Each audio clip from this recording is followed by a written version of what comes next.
I would like to welcome all of the participants and the candidates. I am Fran Kelleher, and on behalf of District 20, I'm excited to kick off this forum to introduce you to the candidates for the at-large seats on the Montgomery County Democratic Central Committee, affectionately known as MCDCC, which is a mouthful in and of itself. Just so everyone knows, this forum is being recorded and will be made available on the District 20 website following the conclusion, or soon after that as we can get it posted. MCDCC serves as the governing body for the Democratic Party in Montgomery County, and the Democratic Party is you, the registered Democratic voters. I'm excited that with very short notice in pulling this together, 2 weeks, we still have about 90 Democratic voters who have signed up as audience for this forum. And as many of you have seen in the last couple of local elections, 90 votes is well more than you need to swing even the county executive election in this county. So those of you who are participating tonight are the power voters, and we welcome you. MCDCC is comprised of 28 members, half of whom are elected by Democratic voters in specific legislative districts, and half of whom are elected at large, meaning they represent the Democratic voters countywide. It is these at-large candidates who we will hear from tonight, but they will not be the only MCDC candidates on your ballot because you will have local district candidates as well. In this month's primary, there are 14 candidates running for at-large seats, and voters will be able to vote for up to 8 of the 14 candidates on the ballot. No more than 4 persons can be elected from the same gender, and no more than 2 at-large seats can be filled by candidates from the same district. Tonight, we are delighted to have had response from 11 of the 14 to take the time to join us so that you can learn more about who they are and be an informed voter. Given the large number of candidates participating, it's important to state up front, this will not be a debate. In that regard, it's different from many candidate forums that you have witnessed or participated in. Rather, our moderator, Karen Britto, will ask each of the candidates in alphabetical order to introduce themselves, followed by asking them each questions in the same alphabetical order. For those of you who have mail ballots, this is the same order that the candidates will appear on the ballot, so you can follow along at home if you have a mail ballot. Each of the candidates will have 2 minutes to introduce themselves and say why they are running. They will then have 2 minutes to answer each of 3 questions. The first 2 questions will be the same for all candidates because there are questions that were raised repeatedly by participants who registered for this forum. The third question will actually be from a rotating set of questions from the participants. So the candidates may not be answering the same question. The moderator will ask each candidate a question and they'll address whatever it is they are asked. Finally, the candidates will have 1 minute to make a closing statement to all of you. The time limits are going to be strictly enforced because with this many candidates, we could be here until midnight if we didn't. And my husband here is sitting with the timer, and I will use my favorite feature of Zoom, the mute button, to make sure that we all adhere to time limits so that we can get through all of this and get the best knowledge of all of you. Tonight, we are lucky to have an exceptional moderator, Karen Britto. Karen is perfect for this forum because she has served as chair of MCDCC in the past. As chair, she presided over and created several new party programs, including serving our communities and monthly outreach to new voters. Karen was also appointed to serve out the term of a retiring Maryland state delegate, and as a caretaker delegate, She donated her entire delegate salary to the Montgomery County nonprofits. I would now like to turn over the forum to Karen Britto, who will lead the question and answer period for us. Thank Thank you. you. Thank you, Fran, very much. I'd like to thank, first of all, the candidates for taking on the task of running for office and for accepting the responsibilities that go along with building the Democratic Party. So thank you to the candidates first. We have with us Samir Ahmed, Manny Balat, Sarah Branwita, Joshua Fisher, Deborah Johnson, Joby Lopez, Eric Ludke, Marco Rivera Oven, Andrew Sandre, Rosary Tucci, and Gabrielle Zouy. I'd like to start with Samir Ahmed. And we'd like for you to give a 2-minute introduction about yourself, etc. During that introduction, can you please note where you live in the county or what legislative district? Thank you. Samir? Thank you so much, Karen, for moderating, and thank you to Fran for organizing this on such short notice. I'm Samir Ahmed. I'll keep it short. I'm 16 years old. I'm the youngest person to ever run for the Democratic Central Committee, and I live in District 15 down in Potomac. I've been the chair of the Maryland High School Democrats. I'm the chair right now. I was on the National Expansion Committee. I was development director. I was vice chair. So I know how to build out an organization. And I've been a volunteer with the committee for a couple of years now, the limited number that I've been able and willing to. And that's through campaigns. I worked on the coordinated campaign in 24. I worked in the primary for Senator Also Brooks, Congressman Raskin. And so I'm not as new to this as someone my age typically would be, but I think that it's now time for me to take that next step because I've seen what our party has the power to do, and I think that we're not meeting the moment and that we really should be. And so that's why I'm running to make change, not just at the local level, but at the state and national Democratic Party levels too. Thank you. Thank you. Manny Balat.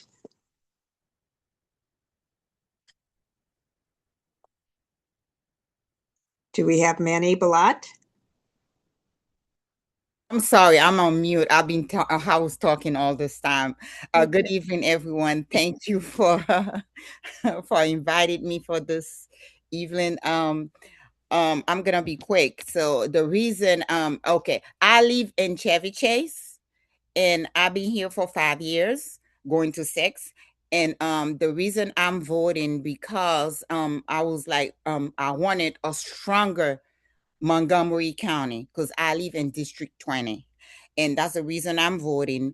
I also wanted to support Democrats since I'm a teacher, and I would like to help for strong school, for bright future for the kids and for everyone in that county, and also build a safer, healthy community. And that's the reason that I'm voting. And also I help in with Angela Alsobrook campaign, and even campaign, and a few others that I work and I help them in their campaign. And I'm here so we could have a stronger community and move forward. Let's move forward for a new, brighter future as a Democrat. And also that's the reason why I'm running. Thank you. Sarah Branwita. First, thank you to Fran, to Seth, and the D20 Caucus for organizing this event. Good evening, everyone. I am Sarah Branwita, MCDCC Precinct Organization Chair and Assistant Treasurer. I was first elected in 2022. I live in Germantown in Legislative District 39. I have degrees from Vanderbilt and the London School of Economics. I work as a health economist, but most importantly, I'm a new mom who wants my son to grow up in a peaceful and free America. So with rising authoritarianism on the right, the Democratic Party as a whole is at a crossroads. Our ranks are filled with brilliant, talented people, and yet we have been losing, in too many cases, to the worst people alive. We need to build a mass movement that can stop MAGA, and it starts at the local level. The MCDCC faces that same crossroads. One of our mandates is to organize and grow the county party. And the other is that when one of our state legislators leaves office between elections, we choose who will fill the vacancy. When I joined the committee 4 years ago, people were being told to run for MCDCC if they wanted one of these vacancy appointments. The process largely happened out of the public eye. And one of the things that happened was with a party committee stacked with aspiring legislators who didn't always have the time or inclination for grassroots organizing, in the past, it has been a real struggle to rebuild after the pandemic and continue bringing new people into the party as longtime volunteers and donors age out. So I helped lead the charge as our cohort set a new course. We made numerous vacancy appointments to the General Assembly, yet only one was a current MCDCC member, broadcasting to the county that this is open to people, no matter your career path. You do not have to do hundreds of hours of free labor in order to get a vacancy appointment. We also implemented numerous reforms for transparency, which have been adopted in the Maryland Democratic Party Constitution. Your time is up. Okay. Joshua Fisher. Yes, hi, good evening. Thank you to the participants, the voters, my fellow MCDCC at-large candidates, Fran and the District 20 Caucus for hosting this important forum. My name is Joshua Fisher from District 17, and I'm one of the candidates for the Montgomery County Democratic Central Committee at large. I was raised in Brooklyn, New York, and was active as a student advocating for disability policy, LGBTQIA+ rights, the environmental issues, and canvassing for local candidates. I moved to Montgomery County in 2000. Since moving here, I've made it a priority to engage with local organizations and advocate for local causes. I'm a 26-year Montgomery County government employee, a shop steward for UFCW Local 1994 McGeo, where I've attended disciplinary hearings, where I spoke on behalf of employees, ensuring that the terms of our collective bargaining agreement was met. I also am a member of the board of directors for two different organizations, Sky Point Federal Credit Union and the Montgomery County Renters Alliance. In this capacity, I was instrumental in helping get Montgomery County rent stabilization bill passed. Additionally, as a commissioner for landlord-tenant affairs, I work to protect our renters from facing eviction in Gaithersburg. I strongly believe in diversity, equity, and inclusion, and I'm a voice and an advocate for those who struggle with adversities. As a person with physical and neurological disabilities, I saw from an early age that advocacy for my parents as they face challenges defending my disability needs in public school and as well as in my day-to-day life. Today, I take that very serious, advocating for renters' rights, collective bargaining, and disability rights.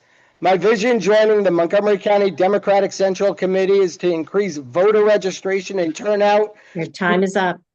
Thank you. Deborah Johnson.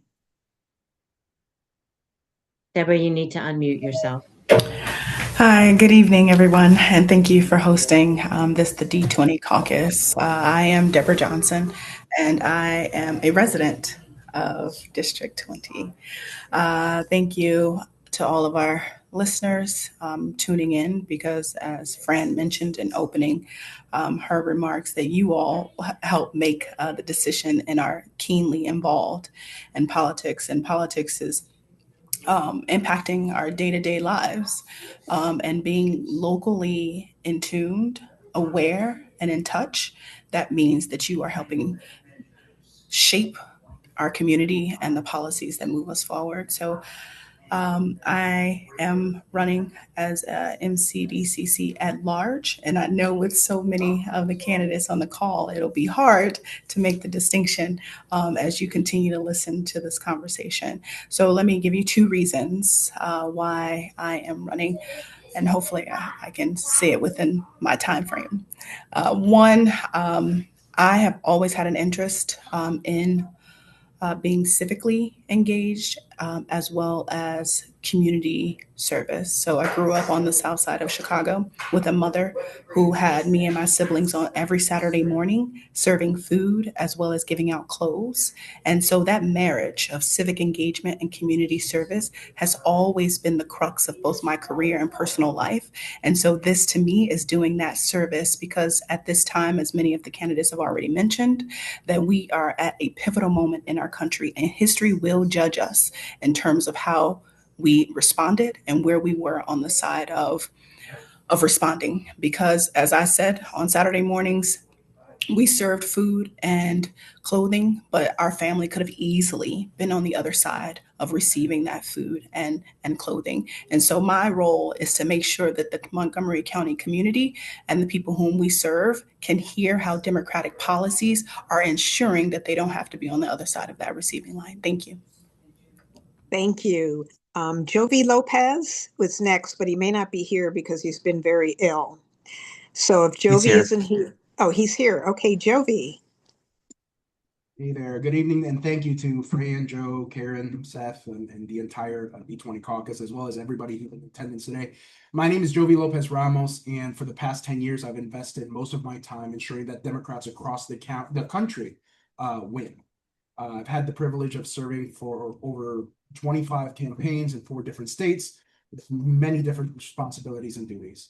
I've overseen hundreds of staff and volunteers analyze electoral data, directed field operations, broken fundraising records. It's been a long journey, but throughout my journey, there's always been one phrase that I always remind myself, and it's, we can't be complacent with the progress that we've achieved.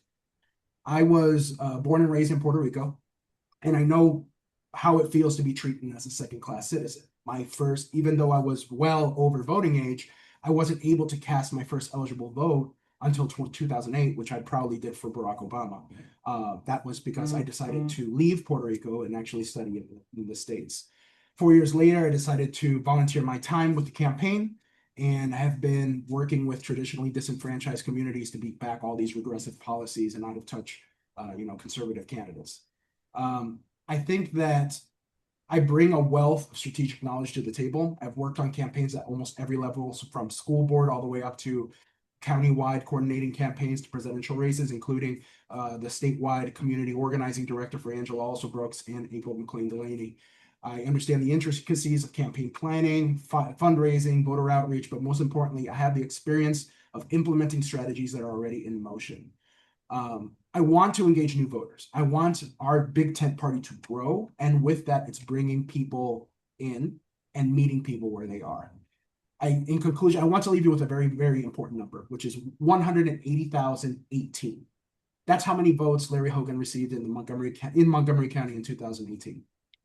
The reason why that's so important is because there were only 68,494 registered Republicans that voted in that general election. So even though we've made long strides since then, we can't be complacent with the progress that we've achieved. So I'm ready to get back to work for another 4 years. Thank you so much. Thank you. Eric Lutke. Good evening, everyone. And I'll add my thanks to the caucus and for organizing this, and Karen for hosting it. I'm Eric Lutke. I live in Ashton, which is in District 14. And I've been active in advocacy and politics and government in the county for more than 30 years now as an environmental organizer, student activist back in the 90s, as a union organizer and a school teacher and MCPS. And as an elected official, I served 3 terms in the legislature before leaving to join the Moore-Miller administration and working for Governor Moore for 2 years. I left that job last year to find a little more work-life balance. I work now for the Department of Natural Resources, where I build state parks, which is maybe the greatest job anyone could imagine. But, I am, as I think is everyone on this call, a strong believer in community service. And I believe in contributing and giving back. And I believe that in this moment where democracy is under threat, where so many values that are core to the Democratic Party, so many victories that we thought we had achieved and secured permanently have been challenged and threatened by Trumpism and the MAGA movement, I think now more than ever, it's important for people to step up and to serve in whatever capacity they can serve. And so that's why I threw my name in the hat for the Central Committee.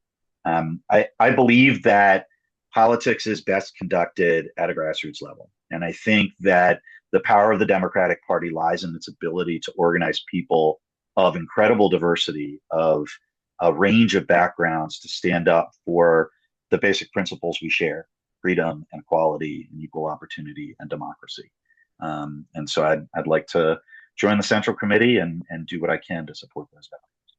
Thank you very much. Thank you. Thank you. Marco Rivera Oven. Thank you. Good evening, Democrats. My name is Marco Rivera Oven, and I'm asking for your vote for re-election to the Montgomery County Democratic Central Committee. A little bit about me. I was born and raised in Montgomery County. I'm a proud graduate of Montgomery County Public Schools. Since 2022, I've had the privilege of serving you all on the MCDCC, where I currently serve as the vice chair of the party. Throughout my service, I've worked to strengthen our party, support Democratic candidates up and down the ballot, engage voters, and ensure that our committee reflects the diversity and values of Montgomery County. My commitment to public service extends way beyond politics. I'm also a firefighter, an EMS lieutenant. I previously worked in healthcare, focusing on healthcare equity and culturally competent care that meets people where they are. Through my work with the county's Latino Health Initiative, I helped advance efforts to reduce barriers to care, improve health outcomes, and ensure that all residents have access to the services they need.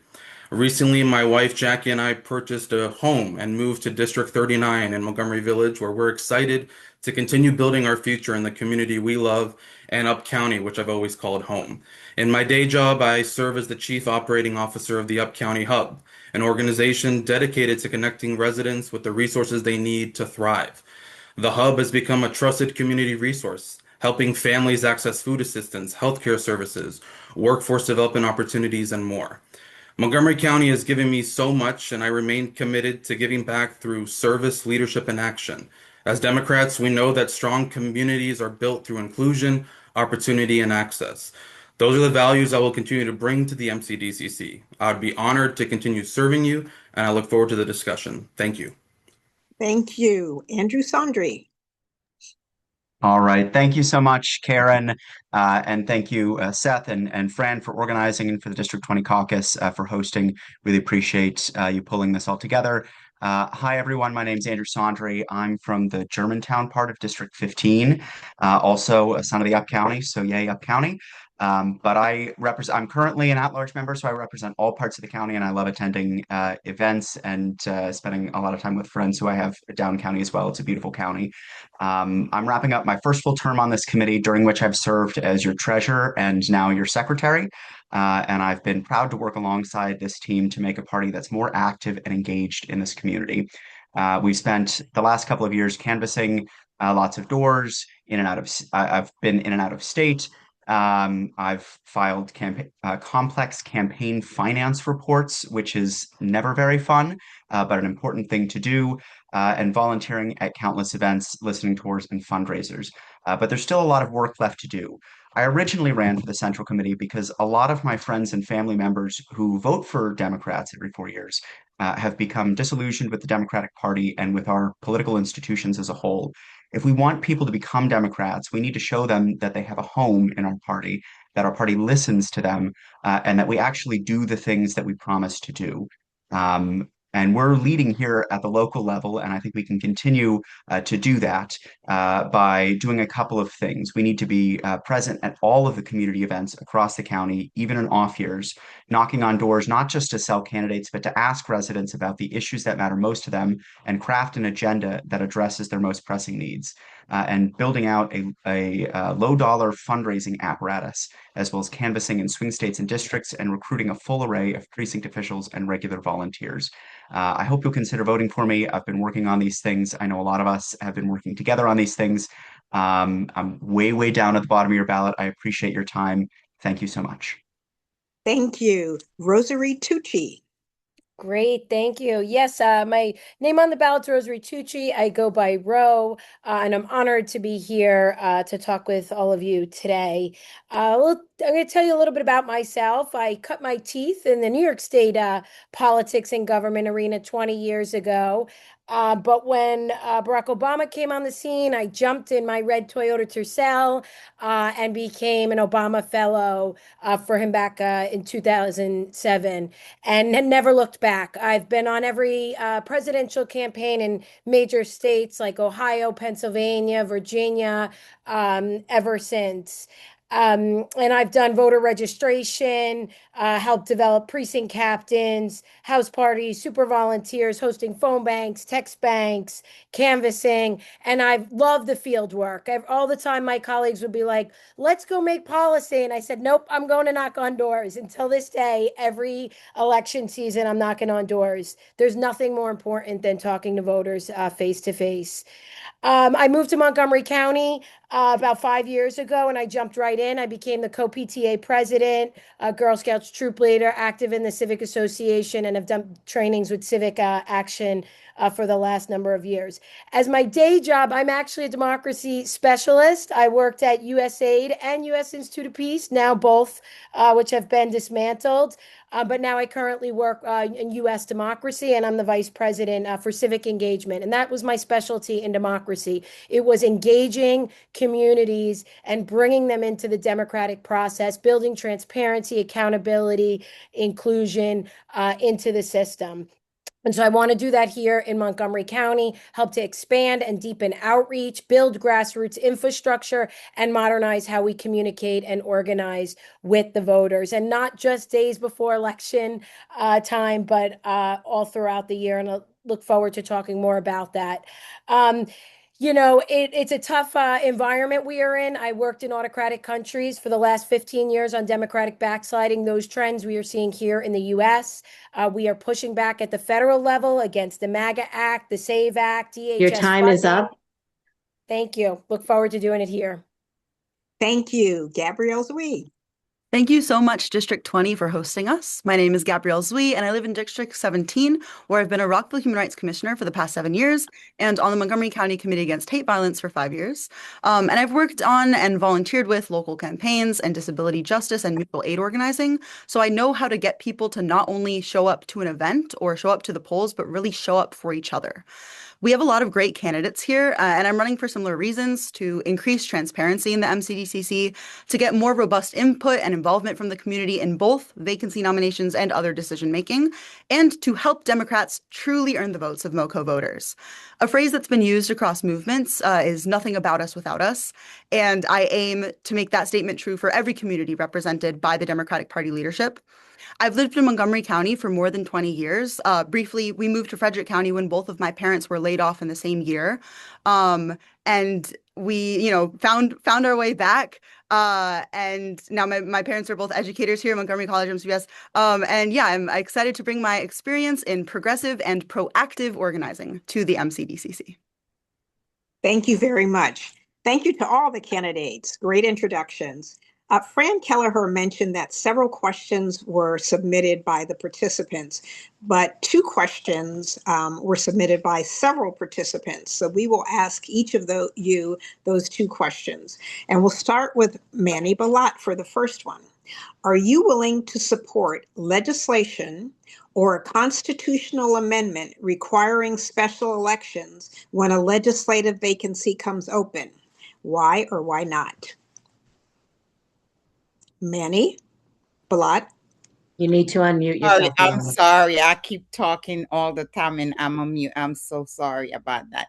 Absolutely, yes. That's the reason why I'm here, because I thought we were only doing introduction, but yes, I want to be the one to help out with support, opportunity, and giving access to all of this thing that I said I wanted to do with the running for MCDC member at large. And yeah, I'm a strong supporter of that, and I will do the best I can do to do phone call, text, knock on door, local campaign, and be present every time they have a meeting and stuff like that. Yes, I will. Thank you. Sarah Yeah. Brand-Wida, are you willing to support legislation or a constitutional amendment requiring special elections when a legislative vacancy comes open? Sarah. Thanks, Karen.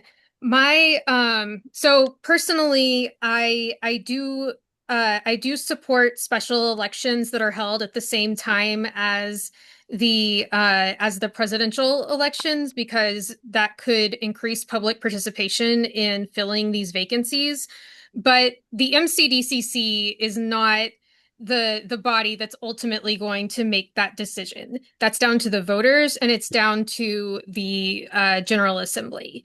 My hope is that someday the MCDCC moves away from having to spend the time making these appointments ourselves and can instead do an all hands on deck effort to reach out to the public, especially underrepresented communities, about who the candidates are, when and where to vote, and why their vote matters. And just basically shift and make the vacancies about organizing as well. Okay. Joshua Fisher, same question. Sorry, Karen. I didn't mean to No, cut go you. on. Karen, thank you. I also support special elections, but I too agree with my colleague Sarah that I agree that we should leave it up to the voters to actually make that call. But yes, I do agree supporting special elections. Okay. Our next person is Deborah Johnson. Are you willing to support legislation or a constitutional amendment requiring special elections? That's a great question. I was able to submit my response through the Women League of Voters earlier this year. And what I shared as a part of my submission was that I understand that it is a responsibility of the MCDCC at this time, and understand that it also is a decision that should be left up to voters.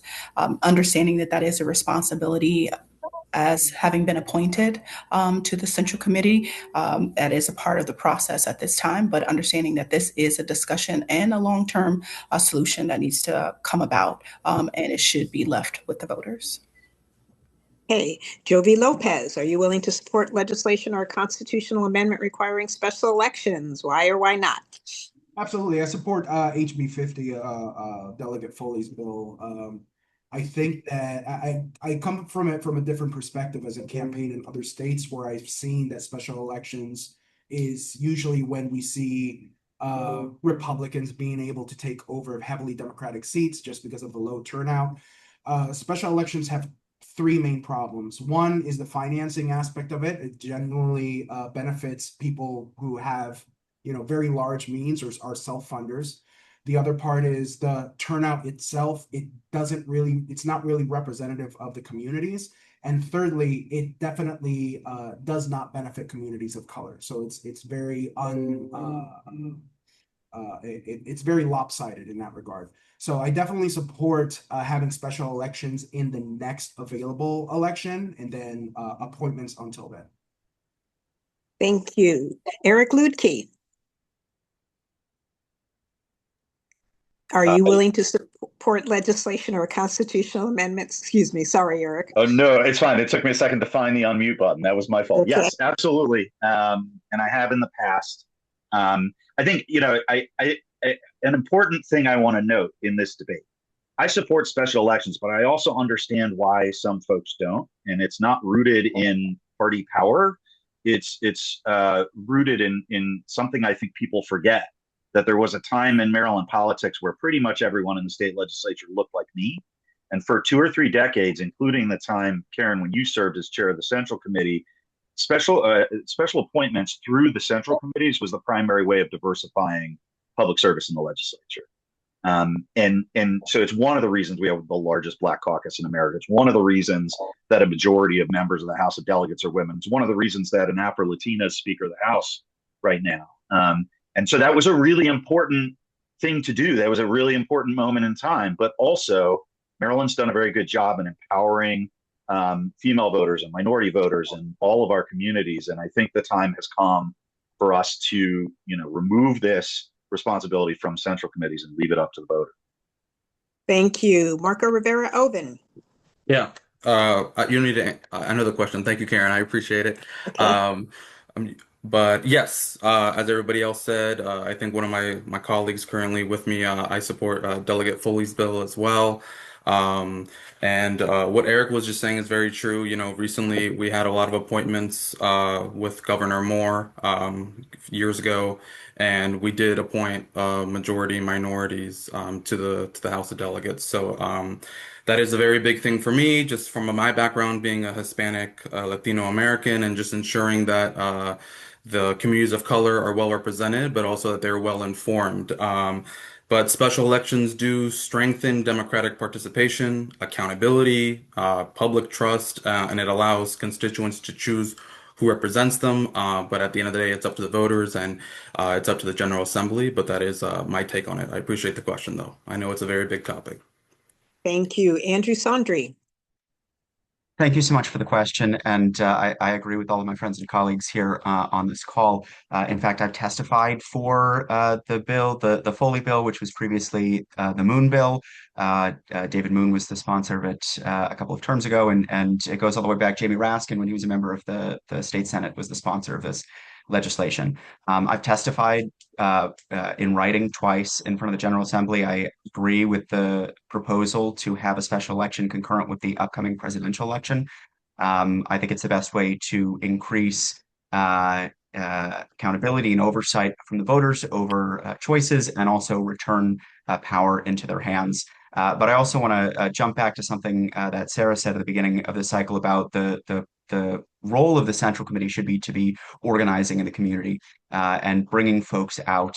And I think, unfortunately, when we are caught up with making lots of appointments back to back, that takes away time that would be better spent doing that kind of direct engagement in the community and bringing folks out to participate and have a say in the process. Thank you. Rosary Tucci. Yes, great. Thank you.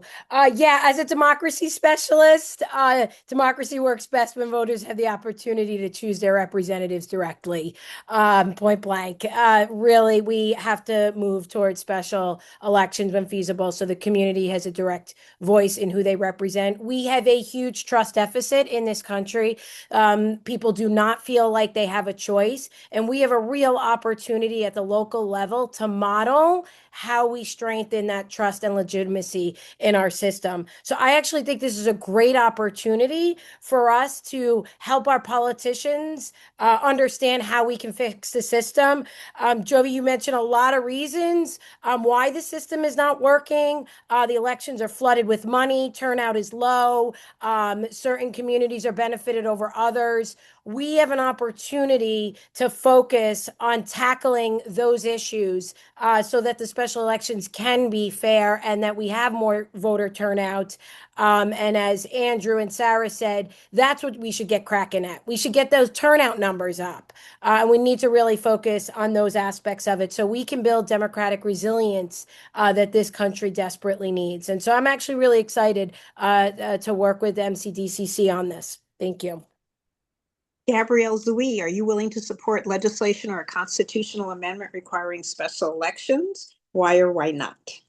Similar to Andrew and Sarah and Jovi and some others, I support the special elections bill that unfortunately didn't pass the Maryland General Assembly this year, which is to merge special elections into the presidential primary ballot. So the committee only appoints interim, like for up to 2 years, candidates. And I do personally oppose traditional standalone special elections due to the historically low turnout and exclusion that a lot of people have talked about. But if public support goes that way, very interested in, like Rose said, finding those solutions. And because of this, and because we're not the one who controls that bill, it remains really important who we have on the Central Committee and the values and experience that go into selecting the candidates for those vacancies, as well as our plans to further democratize that process through community outreach and organizing. So, thank you. Yeah. I'm sorry. Thank you. Samir Ahmed. Samir? Did we lose Samir? No, I'm here. I'm sorry. I'm on my phone, so it's a little difficult. But yes, I support legislation that would establish special elections if that's in presidential years or if it's in off years. I think it's undemocratic for 20 some of us to be appointing and speaking for tens of thousands of voters and registered voters and just citizens in each legislative district. And I will also make another promise tonight, and that is that I won't seek a legislative vacancy, not just because I don't want to, but because I'll be too young no matter what, even if I try. So. Okay, thank you. The next question, we will start with Sarah Brand-Wida, and this question also was submitted by several members of the audience. What do you see as your role in assisting the precinct officials in terms of filling vacancies, election staffing, providing precincts with funding and data necessary for canvassing and educational materials, get out the vote activities, and overall mentoring? So what do you see as your role in assisting the precinct officials? Thank you to Karen and everyone who submitted that question. As the current precinct organization chair, I love this. So we have a lot of work to do. There are, we've got our number of filled precincts up to about 50% of the 250 precincts overall. But in my first year as chair, we appointed 40 new precinct leaders. We've had about a 95% retention rate among all our volunteers. And I've also taken steps to modernize our processes, establish clear rules for van and vote builder access and a clear process for getting that access. So the data that you mentioned, providing flyers and quick approval of flyers created by precinct officials. We held several training sessions in advance of the primary, mostly for which I mostly have to give credit to my colleague Jovi, who has been handling precinct org stuff while I'm on maternity leave, and I'm putting maternity leave in quotes because none of us are getting paid for this. So I think the feedback from precinct leaders, I'm happy to say, has been extremely positive. And the main reason I am running, even though I have, a baby, I'm gonna have my day job once I go back to work, but it is so important to me to not only continue the work I've been doing, but also, do it even better. Your time is up. Okay, thank you. Joshua Fisher, same question. What do you see as your role in assisting precinct officials? Yeah. And this could take the form of filling vacancies, election staffing, etc. Yes, Karen, thank you very much for the question. And I can't believe I'm following the precinct election chair after her for that question. But thanks. My capacity, I feel like I can support the precinct officials in any capacity possible, including providing them with the necessary tools, the resources, supplies, anything that I can to increase the voter, participation, turnout, etc. But again, my role, I feel like I can be that person to give them any support needed as possible. Thank you. Great. Deborah Johnson, what do you see as your role in assisting precinct officials? Is Deborah here? We might have lost her. If she is not here, we will go on to Jovi Lopez, and then we'll come back to Deborah. Jovi Lopez, what do you see as your role in assisting precinct officials? Is it filling vacancies, election staffing, providing precincts with funding to help with get out the vote, etc.? Jovi? I appreciate the question, as I am the interim precinct organization chair right now. It's really all of the above. So over the past couple of years, we've definitely made strides on increasing our coverage for different precincts. As Sarah was mentioning, we've definitely worked hard on retention.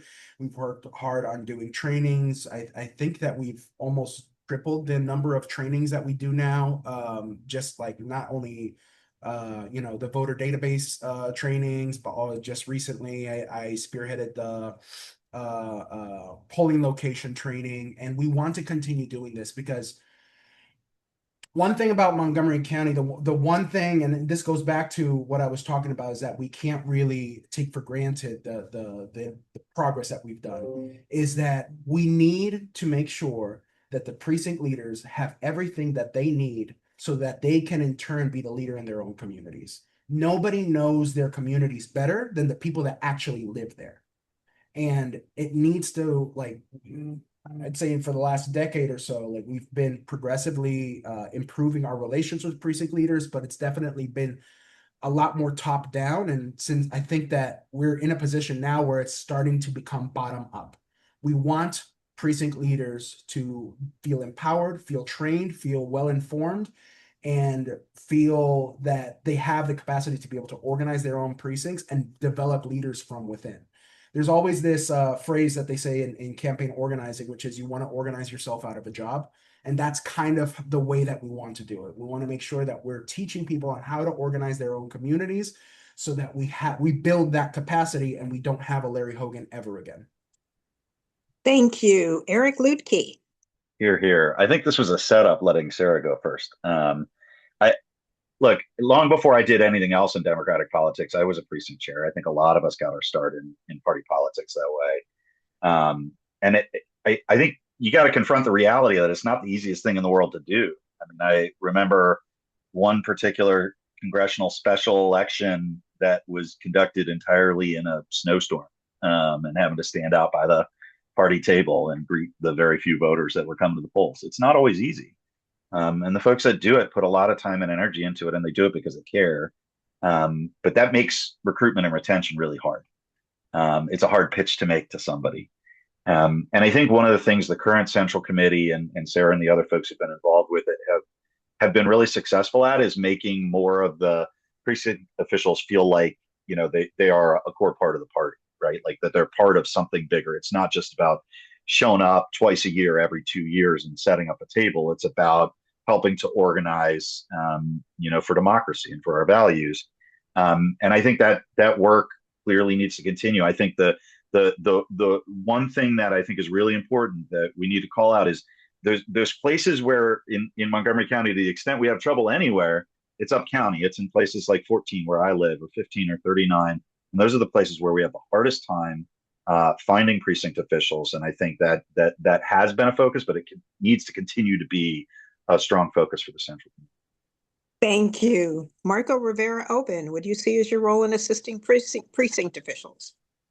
Thank you, Karen. Yeah, and I just want to commend Jovi and Sarah for doing such a great job that they're currently doing on the precinct org. Precinct officials are their foundation and the backbone of MCDCC, and what I see as our role, as people in front of me have already said, is to recruit, to train, but also to retain precinct officials. And I think it was said really good that up county. What Eric just said, I live in 39, I live in Up County, and we've seen a turnover, but we also are struggling to not only recruit, but also retain people to make them stay with the party. I think that also just goes back to ensuring that the precinct organization and the precinct officials that are going out and being our representatives feel connected to the party. And how do we do that? Whether that's informing them about local issues, informing them about campaigns, opportunities, but as Jovi said, empowering them to engage and be their own voice and their own leader within their communities. But also, we need to support the precinct officials year round, and we've done more recently an amazing job with doing that. But we need to be more present and support them year round and not just during an election season. Thank you. Andrew Sondry. Thank you so much for the question. This one is particularly important. I was a precinct like Eric and many of the people here. I was a precinct official for a while before I was on the central committee. I want to say I really appreciate all the work that Sarah and Joby have done in the last couple of years to bring about a stronger precinct organization. I want to shout out something that neither of them mentioned that they have been doing. That is, they do weekly volunteer sessions so that precinct officials can connect with the precinct organization monthly. Sorry, it's monthly volunteer sessions. Can connect with the precinct organization, and they're speaking with us on the central committee for a long time. So I've supported some of the efforts that they've done to expand access to VAN. I also have done a lot of work in terms of recruiting precinct officials, not only in my district. I think I'm tied for third or fourth in terms of central committee members that have recruited the largest number of precinct officials across the county. Sarah can correct me if I'm wrong on that. But it's also really important that we maintain those relationships with them. I am helping out with staffing the polling sites and just making sure that there are precinct officials at all of the polling sites and following up with precinct officials who have signed up to volunteer at polling sites. Obviously, I can't, myself be at a polling site as a candidate, on behalf of the party, but I am helping making sure that there are precinct officials there who are doing that work because it's really important that we maintain contact with them and that we have things that they can be doing, that they can be engaged with, because all precinct officials really want to do is be supporting the Democratic Party in any way that they can. And we need to step up and support them and give them the room and the tools to do that in every possible way. Thank you. Rosary Tucci. Yeah, absolutely. I mean, I think what colleagues have said is spot on. Lean more into distributive organizing and helping people to feel a sense of agency and leadership in what they're doing. And we are in the support role and a facilitation role, right? So getting them the materials they need, but not just in an email, right? And I've learned that in my day job, when you're passing along technical materials, you have to walk people through them, right? And you have to help them apply it directly through practicing and engaging directly in the materials. So I would lead more into finding ways to help people absorb it, the materials, but also like make it fun, right? Like I think that's why we see attrition sometimes is because we are hitting them up once every couple of years, but also because we've got to make this a joyous opportunity. People want to connect. They want to work together. And I think there are lots of opportunities to help do that, especially where our elections are right now. We just submitted in my day job an election toolkit, right? And we're leaning into how do people message about the elections right now, what to see, what not to see, or what's abnormal, what's not normal. I'm sending thank you letters to election officials. I'm expanding it just to say, like, we can make this fun. And I think that'll really help with retention. And so exploring some of those innovative ways to keep people going and giving them, like I said, a sense of agency. Thank you. Thank you. Gabrielle Zouy. On the campaign trail, I've had the honor of speaking with some precinct officials and district Democratic club leaders as well about their thoughts and their needs. A few of them spoke about frustrations with technology, but from every single conversation, I've heard really positive feedback about the work that MCDCC is currently doing. And I'm excited to help continue and build on that momentum, bringing my experience as a civics educator and as an organizer, not needing to get into specifics to repeat what everyone else said. But yeah, retaining volunteers is just as important, if not more important than recruiting them. So I see my role as a strong balance of outreach and deeply supporting the current volunteers. And we really, for outreach, need to reach into underrepresented spaces, including youth, the disability community, faith communities, to ensure our precinct leadership really reflects the rich diversity of the county. A few days ago, I was speaking with leaders at an event at a church in Damascus, and it was this group of mostly retired, super active volunteers at the church who had no idea what the MCDCC is, despite voting blue longer than I've been alive in this county. So they were excited to find out about it and to find out how easy it is for them to get involved. Thank you. Samir Ahmed. Yes, thank you. So thank you first to Sarah and Jovi once again for all the great work that you do. It's as Kathy Dierkowski, who's the chair of our D15 caucus, says in her emails. She says precinct officials are the backbone of our party, and that is something that I abide by. It's because I'm a precinct official, and with District 15, we have one of the most robust precinct teams in the county. I think we can take and learn a lot from that. We have to harness the power of social media in order to recruit younger volunteers, younger precinct officials. I think what Gabrielle said about a lot of people not knowing what the Central Committee is or what the precinct organization is, a lot of that can be cured by going into new spaces and going to new events and things like that. But yeah, it's recruiting, it's training, and yes, I volunteered before at election day locations and early voting locations as a precinct official and in an informal volunteer capacity. So I will do all of those things if I am elected, and even if I'm not elected, I'll continue to remain an active participant in my precinct organization. Thank you. Manny Balat. What Thank do you see you. as your role in assisting precinct officials? Thank you for this question. So I could say that was one of the most thing I used to do. I came from Florida, and I used to help, and I used to be one of the leaders in the precinct and collaborate with other community and outreach, the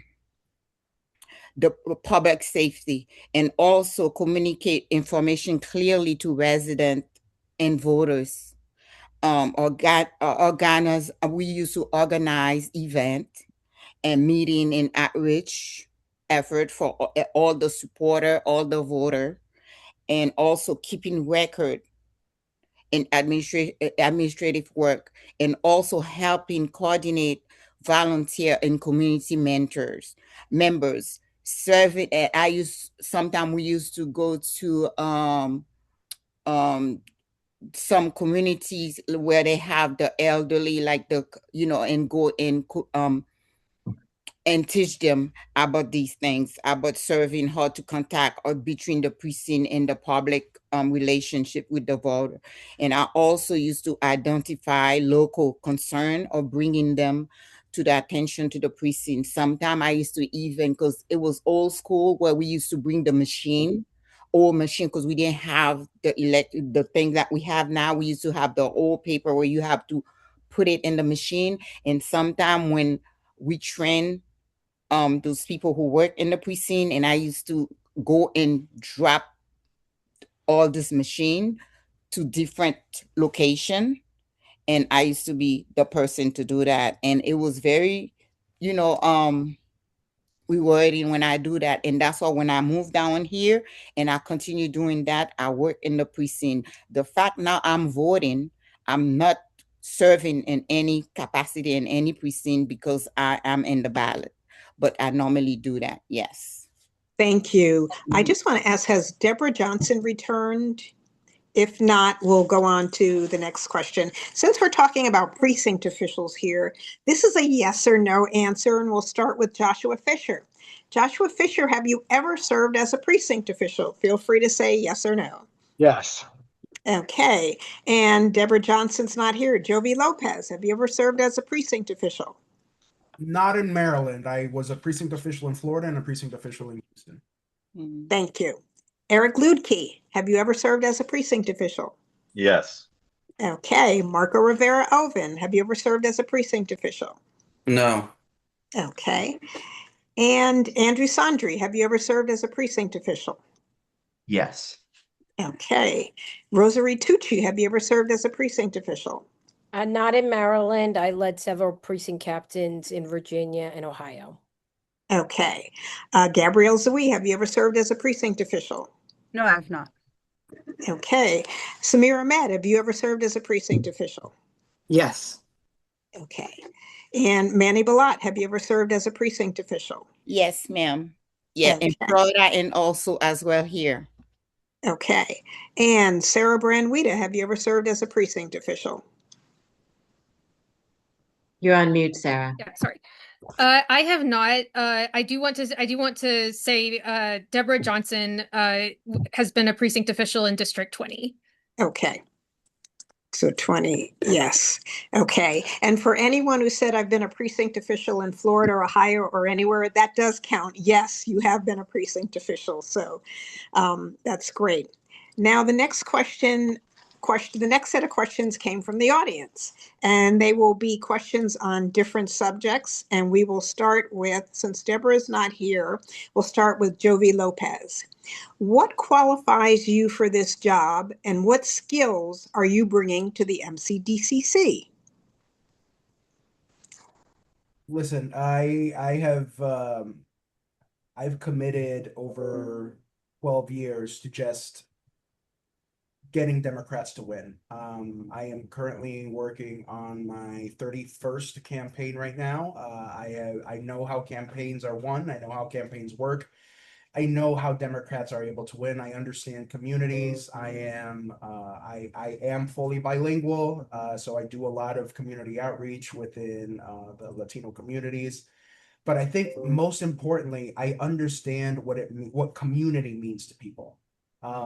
And I think that's very important because right now we're in a position where the absolute worst case scenario is happening in DC right now. It's literally right across the river. And people are fearful, people are upset, people are sad, people are just ready to work.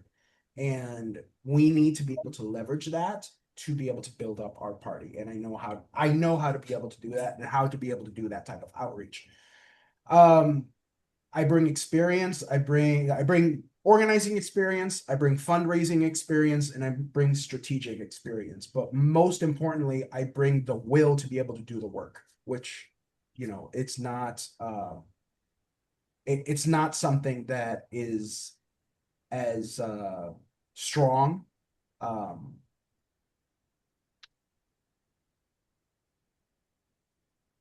I go back to a personal story only because my wife and I met on a congressional campaign in Houston.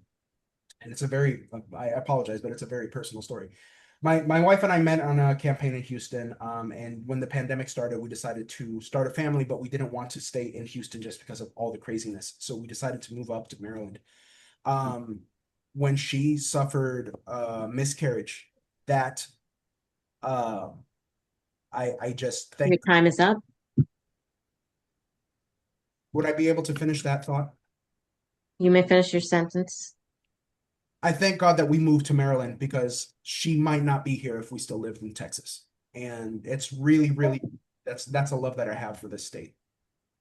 Thank you, Jovi. Next question, Eric Ludke. What are the biggest challenges to Montgomery County Democrats, and how would you go about working on them? Eric? That's a really good question. I think it's a different question if it's the biggest challenge for Montgomery County Democrats than it is the Montgomery County Democratic Party, because I think the answer to the first one is pretty clear. I think it's the Trump administration and the threat to our freedoms and our values and our democracy. I think in the sense of the party, I think there's a couple challenges. I think one we've already identified and talked about extensively, which is the ability to recruit and retain and engage precinct officials because they are the grassroots basis of the party.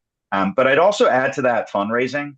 I think one of the challenges of being a Democrat is I think we all believe that there's too much money in politics. We also need money to be successful in politics, and that applies to the party as much as it does any other entity.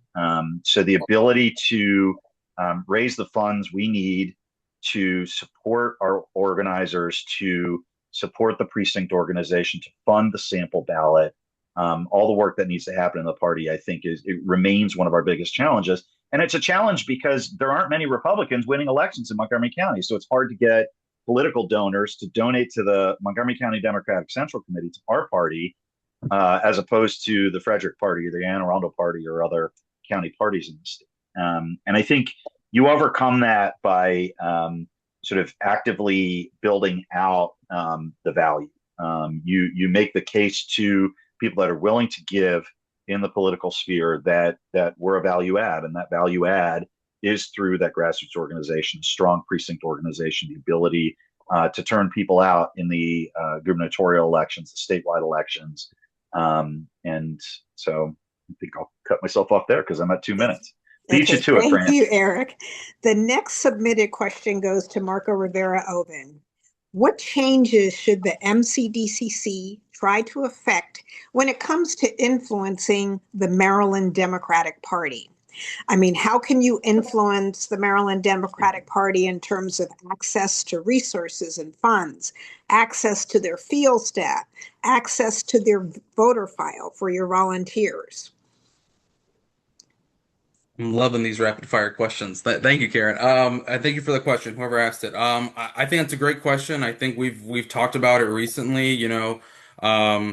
Before I served as the vice chair, I was the secretary, submitting minutes, as Andrew knows, to the state party. So we have a great working relationship with the state party. I think we could be a lot of bigger advocates and a lot more in having the state party truly be a bigger funnel for the central committee.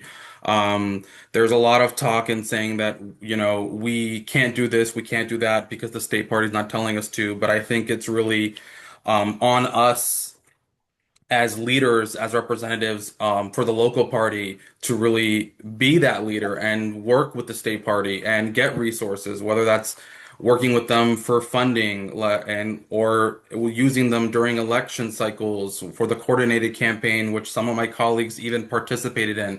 But it's really just using the resources at the state party for Montgomery County. Montgomery County is huge. Montgomery County has always been, blue for as long as I have grown up in Montgomery County, which I'm very blessed, and we're extremely diverse, but it's also ensuring that every voice is heard. And that's really why I ran, is, to ensure that the diverse community in Montgomery County is heavily represented, not only on the central committee, but then working with our state party as well. So thank you for the question. Okay, thank you. The next submitted question goes to Andrew Sondry.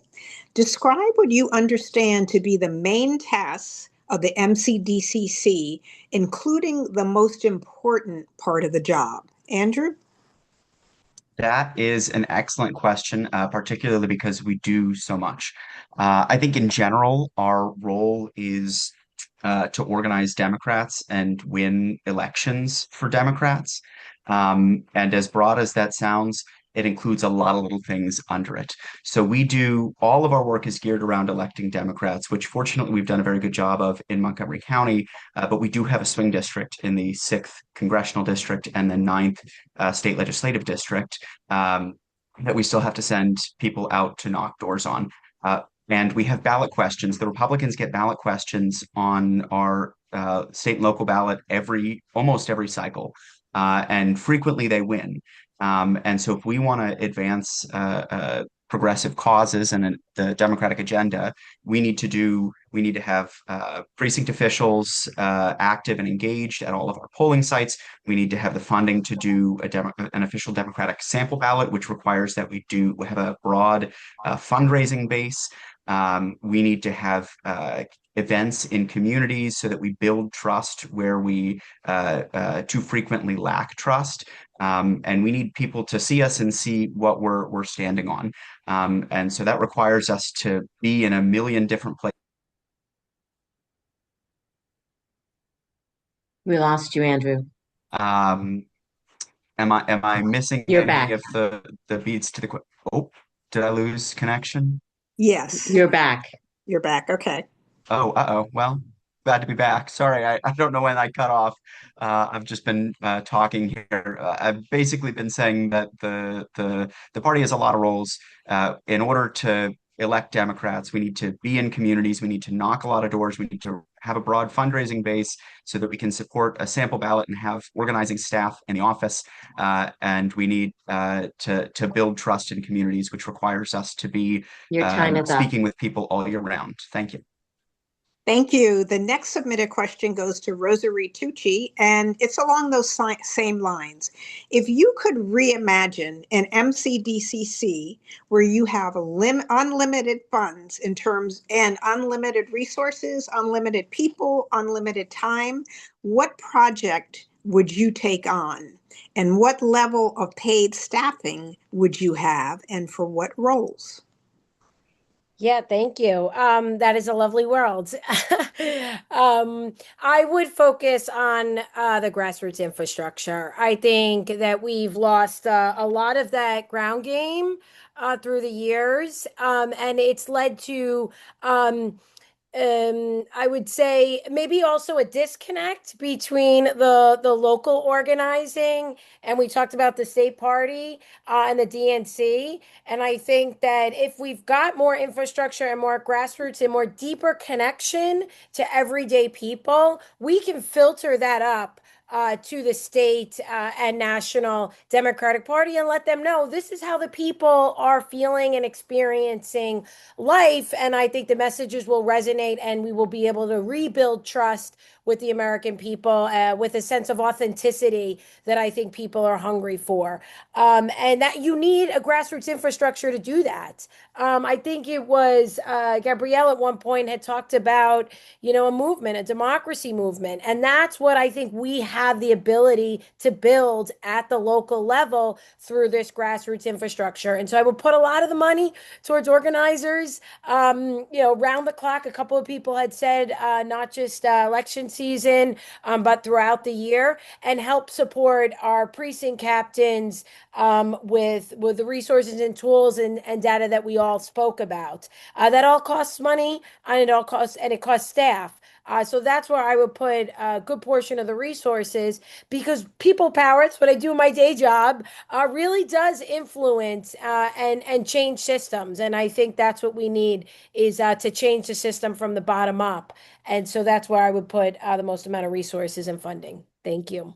Thank you. Thank you. Gabrielle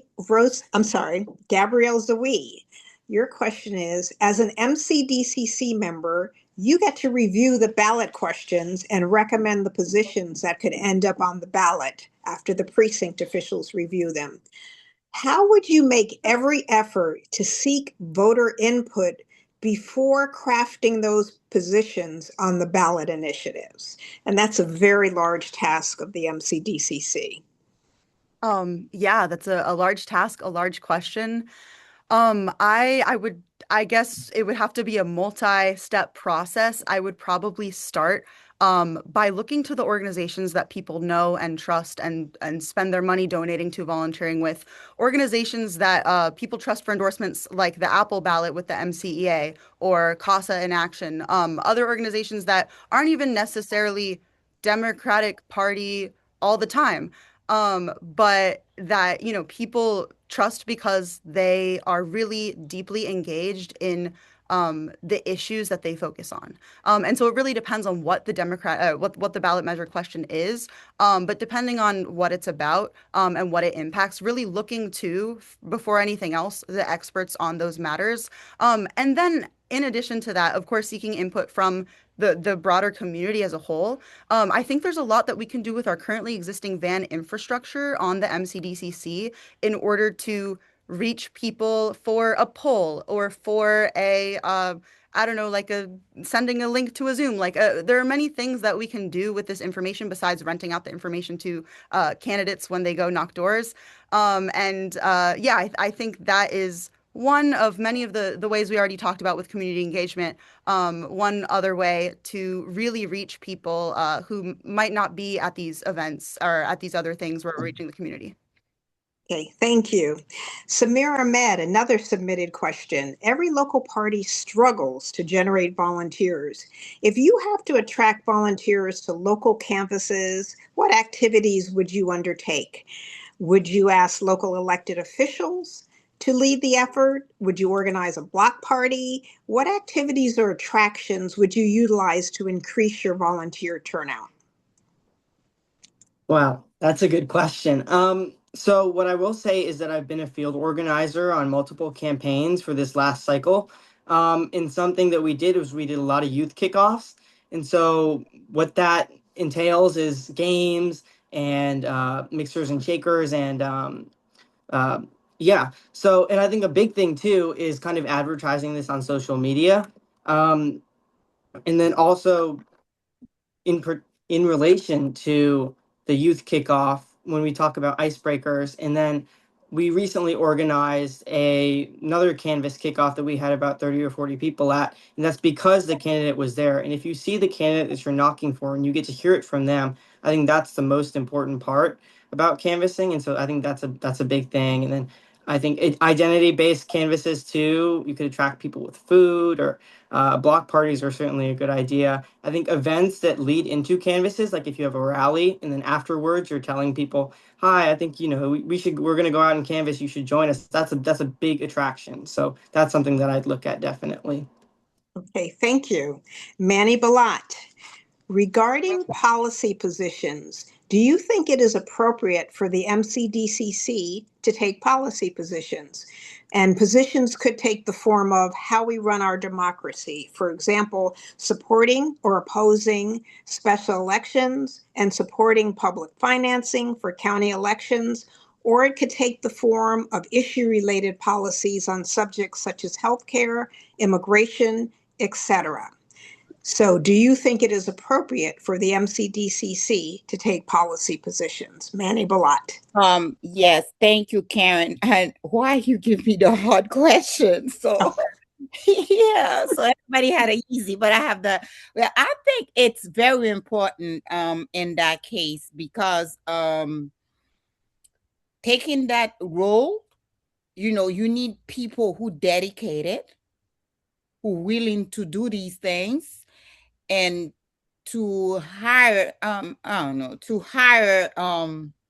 well, people who's you could train and have them do these things, especially when an election is coming, so they could support you.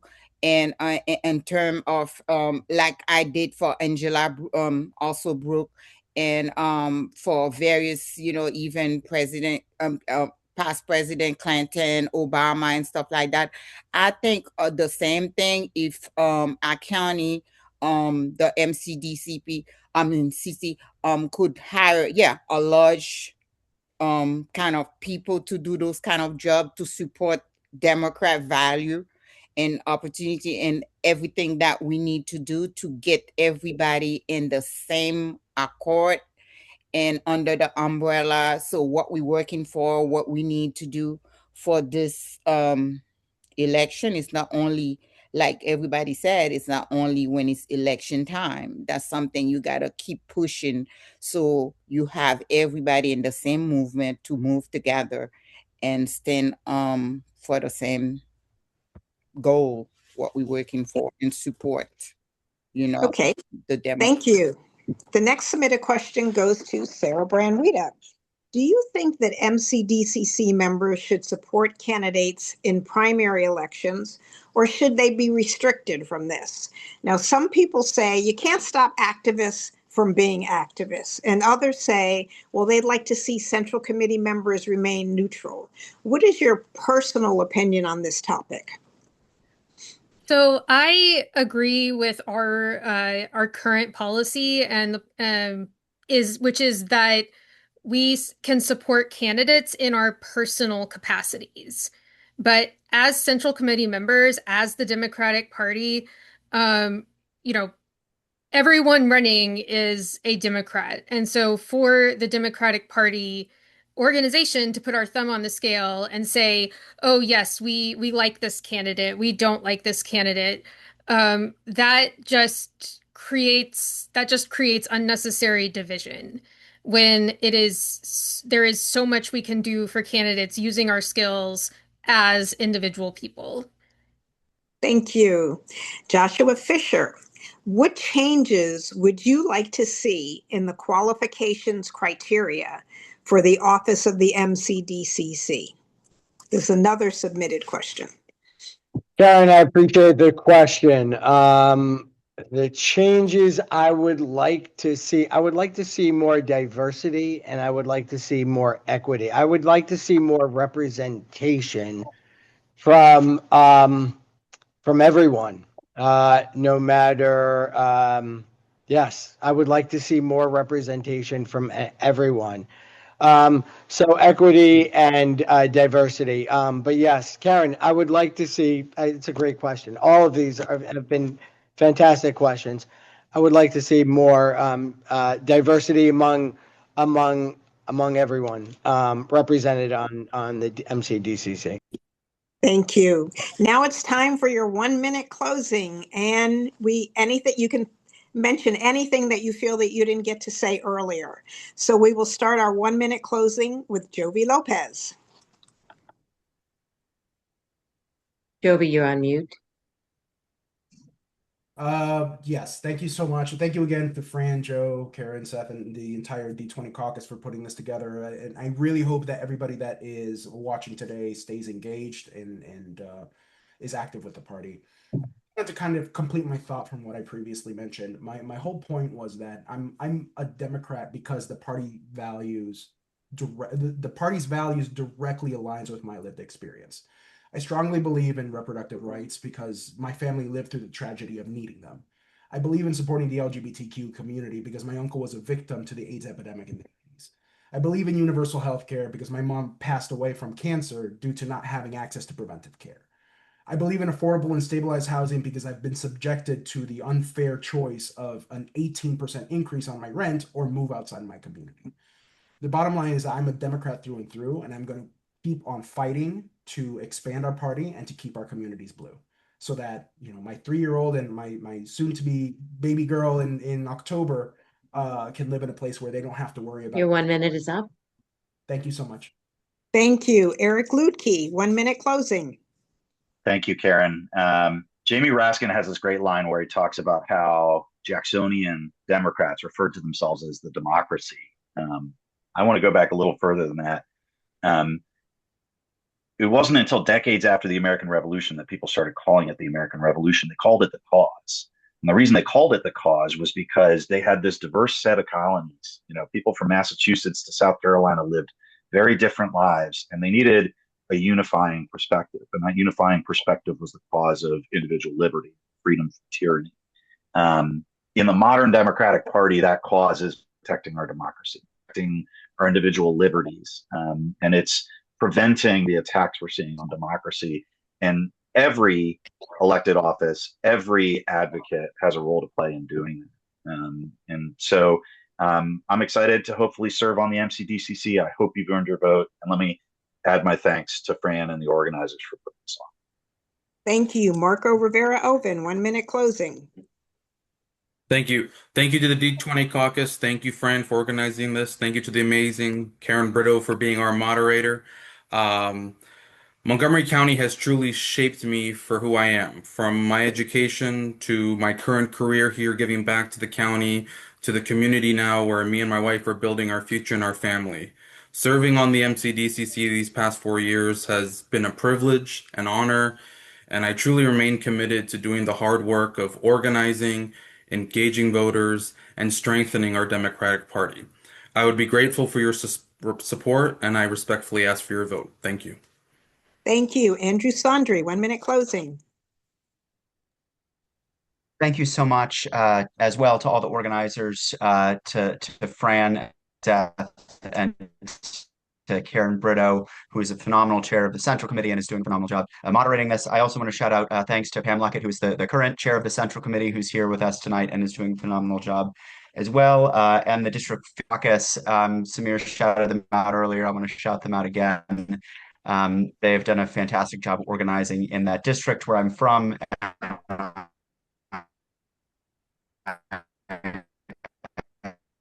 We're losing you, Andrew. From them. I'm running even when they may or may not get any attention for it. I've been trying to do that work, and I continue to do that work, showing up and doing difficult tasks, and supporting my fellow Central Committee members. And I appreciate your time, and I hope you have a wonderful rest of your evening. Thank you. Rosary Tucci, 1 minute closing. Great, thank you. A year and a half ago, I stood in front of the DNC, about 500 delegates, and I gave a speech about what we were about to experience here in the U.S., saying that we were in a period of deep democratic backsliding, and that we were going to see a lot more autocratic trends happening in the U.S. like we saw around the world. I spoke to over 70 plus delegates from across the country, state delegates, chairs and co-chairs. And I said, we have to organize differently. It cannot be the same. How you organize in a backsliding democracy is quite different than how you organize in the way we've been organizing the last 20 years. And so that's what I really want to do at the local level. I want to be that model for enhancing our grassroots infrastructure and organizing, modernizing our communications and mobilization, and not only defending our democracy, but taking advantage of what I think will be a transformative moment in the next couple of years to really impact our Your time is up. our democracy. Thank you. Thank you, Gabrielle Zouy. 1 minute closing. Including our precinct officials and the clubs and caucuses we support, we hopefully, the MCDCC does important work, which more people need to know about and be meaningfully involved in. I have a proven track record of effective, nonpartisan public service, democratic campaigning, education, and lived experience here in the county relevant to this role. I will apply my background in community organizing, teaching, and social media to help build the transparency, accessibility, and sustainability that the MCDCC needs. You get up to 8 votes for MCDCC at large, and I hope to be one of them. Please check out my website for more information. I'll put it in the chat. Thank you, Samir Ahmed. 1 minute closing. There are so many people today that are disillusioned with the state of our Democratic Party, and that's because we all don't like Trump, and we all know that. And what we hear from Democratic politicians is that we don't like Trump and we're fighting Trump. We know that. We have to have a Democratic Party that is doing more than just fighting back against Trump. We have to provide an actual platform for people so that they know that we are going to do something that we get back into power. And that's something that we can do on the MCDCC by developing policy and sending that to the state and national Democratic Party. I'm 16 years old. I would be the youngest if I am elected. And you can learn more about my campaign at samirformoco.org. I'm endorsed by a lot of great people, and I hope to have your vote. I'll be at the top of the ballot on June 23rd, or if you vote early or by mail. Thank you. Thank you, Manny Balat. 1 minute closing. Okay, thank you. I want to thank Fran for organizing this and Karen for being the moderator of tonight. I'm running for MCDCC because I believe strong local leadership is essential to building a more exclusive, effective, and engaged Democrat Party. Our community face important challenge and opportunity, and I want to help ensure that our party remain focused on listen to residents, support Democrat candidate, and advancing policy and improve people life. Throughout my involvement in the community, I have seen the value of bringing people together around sharing goal. I believe MCDCC should be a place where new voice or welcome, volunteer or empower in every neighborhood, feel represented by strengthened grassroots, organize a standing voter outreach, and invest in next generation leaders, especially the new kids right now. I will continue to build a party and reflect that diversity and value of our country. I'm running to help connected residents in the politic process, encourage greater civic participation, and support candidates who are committed to equity. Your time is up. To support candidates who and also listen and engage and represent. And that's the reason I'm running. Time is up. Good for Manny Ballot. Okay, and thank you very much. Sarah Branwita, 1 minute closing. Thank you so much again to Karen, Fran, Seth, and the District 20 Caucus. A vote for me is a vote to center grassroots organizing, long-term growth of our party, building more inclusive civic participation, and just you'll be getting an at-large member who is working very, very hard for you and for our party. I'm asking for your vote to re-elect me for Democratic Central Committee at large, and you can learn more about me at sarahfordemocrats.com. Thank you so much, everybody.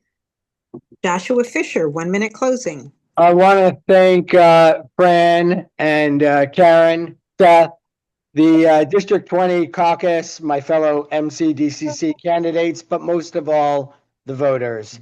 The primaries are around the corner, and the decision for this election is important. It's important to elect leaders who align with your values and morals. I feel that I have the motivation and passion to advocate for working families and continue to build our Democratic Party, and I humbly ask for your vote, Joshua Fisher, for MCDCC this election. Thank you, and thank you, everyone. Thank you. I just want to say that today you have basically described your qualifications. You've given really substantive answers on how to get volunteers. You've talked about precinct relationships with the precinct officials and making better making better use of state party and local party resources. So I want to thank all of you for your very thoughtful answers, and I want to thank you again for taking on the task of running for MCDCC. With that, I will turn it over to Fran Kelleher. Thank you, Karen. To wrap up tonight's forum, I would like again to thank all of the candidates who took a lot of time out of their busy schedule to allow us to get to know you. And I would especially like to thank Karen for serving as moderator and for mentoring me on how to organize a forum. This is my first forum that I've organized, and she was invaluable in that regard. In addition, I want to thank the two current District 20 MCDCC members, Pam Luckett for her support in helping initiate this effort, and Seth Grimes, whose knowledge of communication tools and protocols was so invaluable that we literally would not have had this forum tonight without him. But most importantly, I want to thank all the voters who made it worth everyone's time to be here tonight and contributed all of the questions which were asked in tonight's forum. We have shown interest and commitment to attend this evening, and we hope that this leads to a stronger Democratic Party.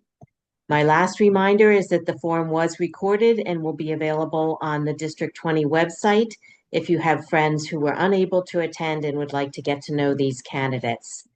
With that, I will say thank you and good night to everyone. Good night. Good night. Thank you, Fran.